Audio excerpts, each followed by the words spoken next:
Hi, tonight I'm going to teach you how to get fucked up. Woo! Even if you get the one-hander, and I heard that if you sit on your left hand long enough till it goes numb and you shake, they call it the stranger. You suck. Oh, god damn it. Fucked it up again. Alright, so tonight we are going to be going over how to make a few staple drinks. You'd find in almost any get-together, bar, any kind of situation you'd really have to go and learn how to make these drinks and impress your friends. So, first and foremost, we are going to start off with a Manhattan. Manhattan is traditionally made with a rye whiskey, 2 parts of whiskey opposed to 1 part of sweet vermouth opposed to dry vermouth, which is more commonly used in martinis, as well as a splash of bitters, and typically garnished with a cherry. However, today, to my taste, we will be using no fruit. So, the first step in making a good drink is making sure you have good cold glassware. Glassware, make sure it's cold. Nothing's worse than a cold drink in a warm glass.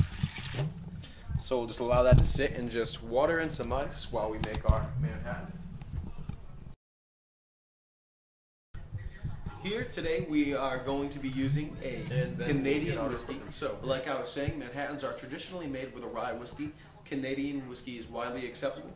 And as of late, a new trend is to use bourbon. We have some Knob Creek here, however, we'll be cracking into this later. So, first and foremost, ice in the shaker. I just threw a whole cup, doesn't matter how much, you just want to make sure that your drink is nice and cold.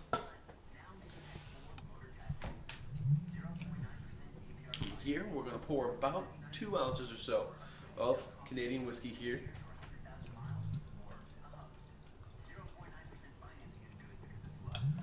Little extra for good measure.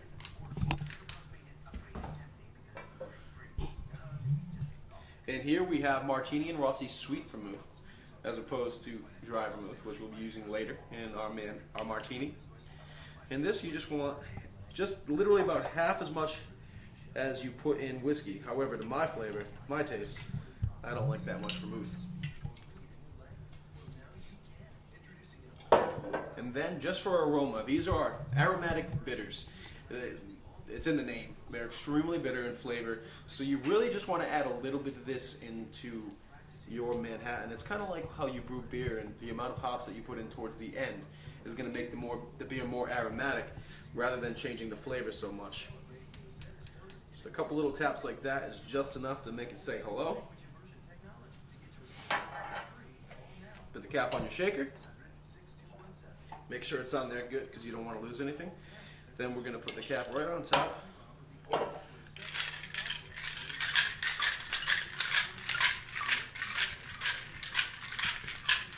let's give it a good shake. It's usually good to go in a nice round motion opposed to a hard up and down. You don't want to bruise that alcohol. And you can really feel the coldness just taking over the container, so you know that drink. When you're at parties, shaking the shake can make you walk the walk or talk the talk, depending on how much booze you've been drinking at the time. I prefer the straight up shake because I'm a classy kind of guy. A little bit of flair here and there. And sometimes, if you're feeling manly, you can drink right from the shaker. Good. And if you've got true drinkers in the house,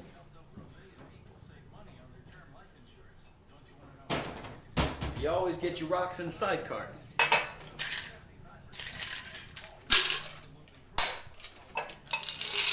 Because, there might be a little booze left in there. And that's how you make a Manhattan with Canadian Club whiskey. Cheers. Perfect. Next, we are going to make ourselves a martini. Martinis are traditionally made with a gin, which most people actually assume is just made with a vodka, but if you go back in martini history, you're going to find out that traditionally it's going to be a gin. Today we've selected Beefeater, which is a decent gin. It's got a little bit thicker of a flavor opposed to a Bombay Sapphire, which is smoother, but for all intents and purposes, it'll do the trick. So, as always, glass is chilled. We've got our glass with ice water already prepared for us over on the side. Here we have our Martini Rossi dry vermouth. Well, it's not actually dry, it's still a liquid. It just means that it's not sweet. And just good old green olives with pimental stuffed inside them. Ice into your shaker, just as before. About 2.5 ounces of gin to be put into our martini here.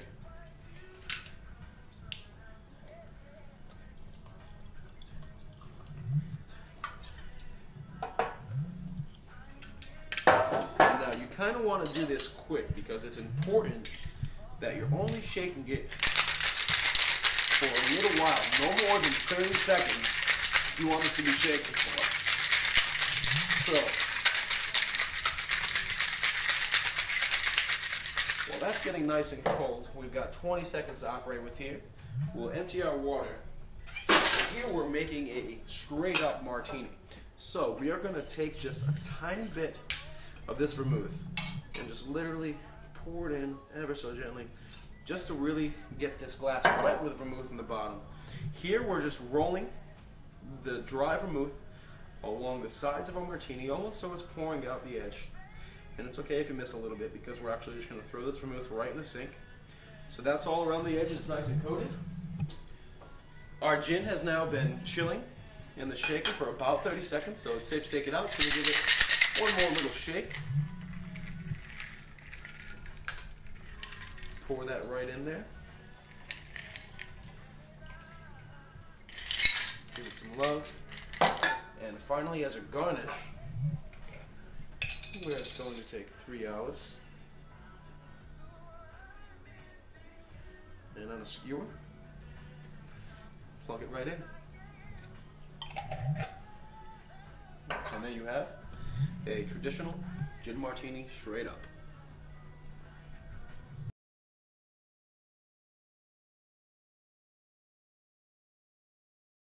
Now, you might be saying, after seeing a Manhattan being made and a martini being made, why would you ever want to show somebody how to pour beer? Isn't not self-explanatory?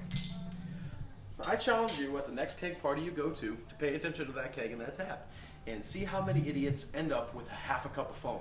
So, important thing to do here. Hold the glass at roughly a 45-degree angle. You're going to pour the beer in at a moderate speed, not too fast, not too slow. And the reason we're not pouring it slow is because, well, hell, people want to get their beer. So, you're just going to let the beer lip of the bottle sit right on the lip of the glass. And just begin your pour slowly. You'll notice it filter in, a head will begin to form lightly. And you continue your pour, and you'll notice, once the bottle seems to become about a quarter empty, we're just going to straighten right up, and we're actually going to pour right in to allow the bubbles to come down from the bottom of the glass and filter back up and to give us something of a head. And the reason that you want a decent head is because it actually allows for the aroma of the hops and the barley inside of the beer to come out and really give you that full aroma flavor. And if you got a mustache, it's an after dinner flavor saver.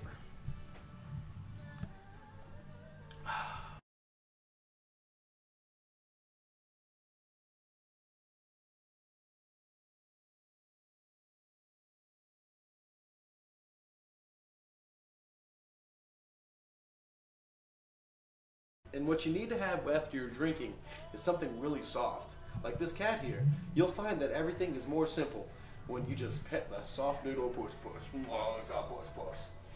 Oh, I'm not even drunk yet and I love this guy.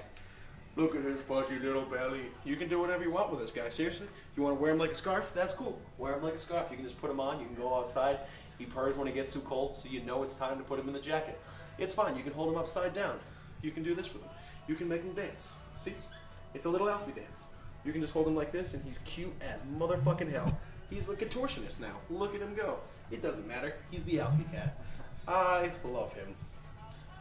If you put this on the video, Kyle, I will castrate you, your family, all the males in your family, your firstborn son, and puncture the belly of your pregnant wife.